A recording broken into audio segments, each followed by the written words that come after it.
Hi, thanks for joining me. Take a moment to find your breath as I read to you a story from my grandfather's blessing. I think this is backwards.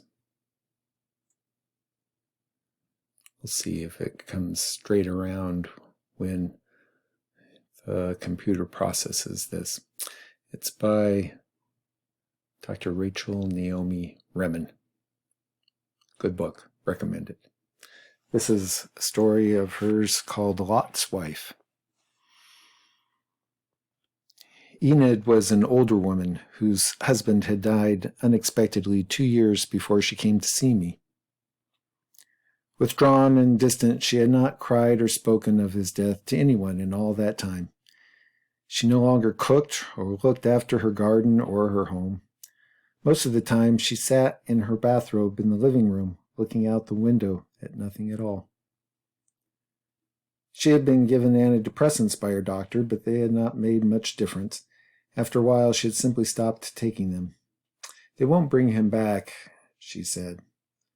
She had been brought to see me by one of her daughters who told me, "I lost both of my parents the day my father died."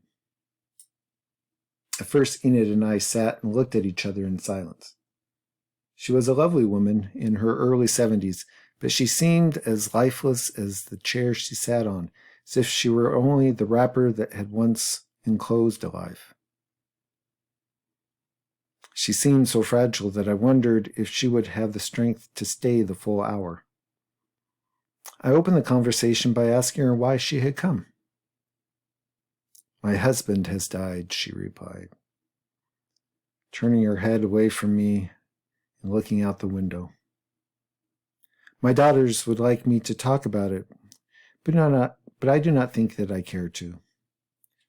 When I gently asked her to say more about this, she had simply said, "Talking seems a waste of time. No one could possibly understand." I nodded in agreement. "Yes, of course," I said. "You have lost your life. Only your husband could understand what you have lost. Only he knew what your life together was like." At this, she turned back to look at me. Her eyes were gray like her hair. There was no light in them. I nodded again. "If he were here, Enid, what would you tell him?"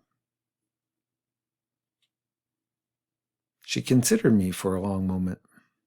Then she closed her eyes and began to speak to her husband aloud, telling him what life was like without him. She told him about going to their special places alone, walking their dogs alone, sleeping in their bed alone. She told me about needing to learn how to do the little things that he had always taken care of, things that she had never known about. She reminded him of times that only he would remember, old memories that no one else had shared.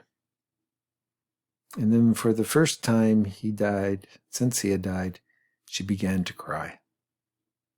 She cried for a long time. When her tears stopped, I asked her if there was anything else she had not said. Hesitantly, she told me how angry she was with him for abandoning her to grow old alone. She felt as if he had broken a promise to her. She missed him terribly and all that he had brought into her life. "He was a teacher of love for me," she told me. Child of rigid and suspicious people, she had been amazed at her husband's selflessness, his readiness to extend his hand to others, even to strangers. She told me story after story of his generosity, his kindness, her eyes looking beyond me to the past.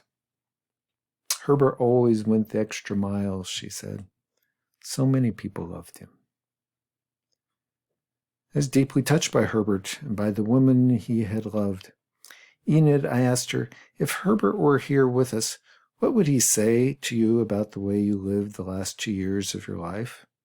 She looked startled. "Why," he would say, "Enid, why have you built a monument of pain in memory of me? My whole life was about love. She paused. Then for the first time I saw the hint of a smile. Perhaps there are other ways to remember him, she said. Afterwards, she told me that she had felt that if she had let go of her pain, she would betray Herbert's memory and diminish the value of his life.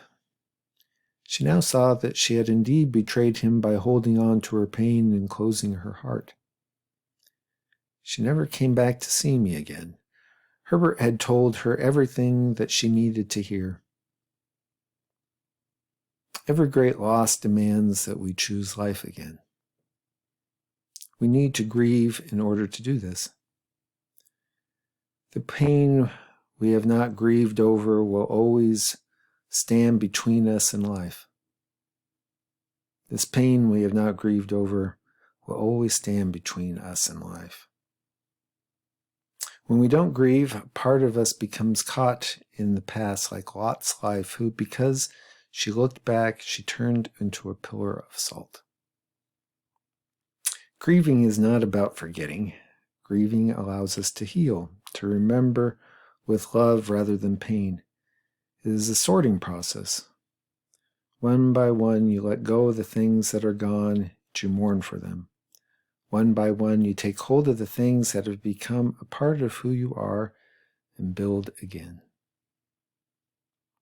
About a year after this meeting, Enid sent me a clipping from the local newspaper about a group of widows who had organized to help elderly people with tasks they could not do for themselves in their homes.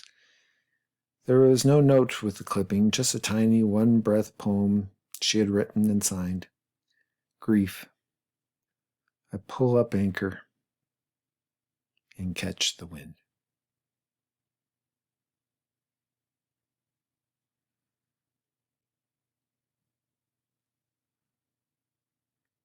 There seems to be in this story by Dr. Rimmon a prescription. But also what I notice is that there is timing in this. There's nothing wrong with the way that this woman went about her grief, being with it, being in mourning. It was her way. For her, there was this invitation that she could hear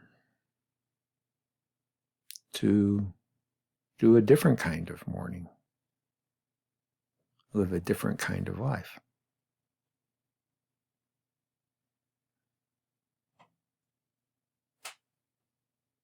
There are patients that I have been with that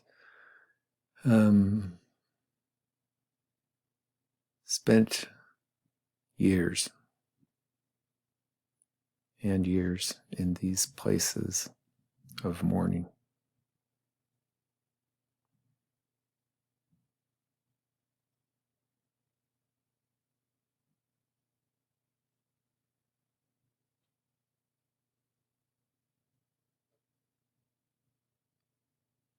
There's nothing broken there.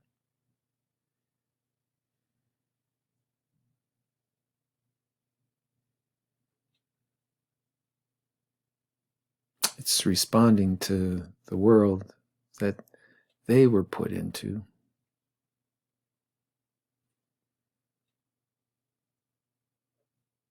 The world that they come to with the tools that they have. And it's being their best self.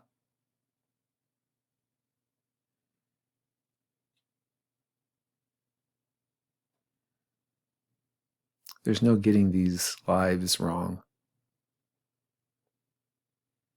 They are all one bright pearl, precious.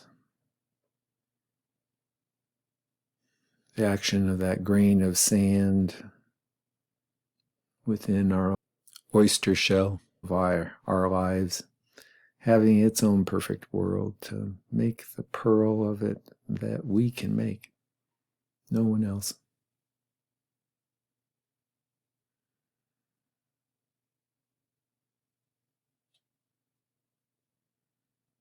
But there are invitations to live our lives differently. We come to this moment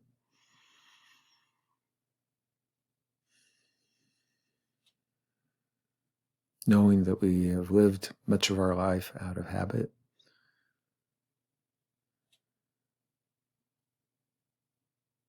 out of conditioning, and it's still possible.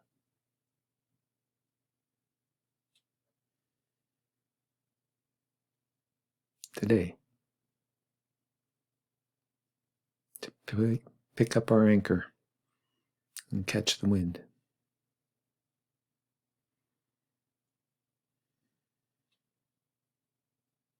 Or not. Thanks for joining me.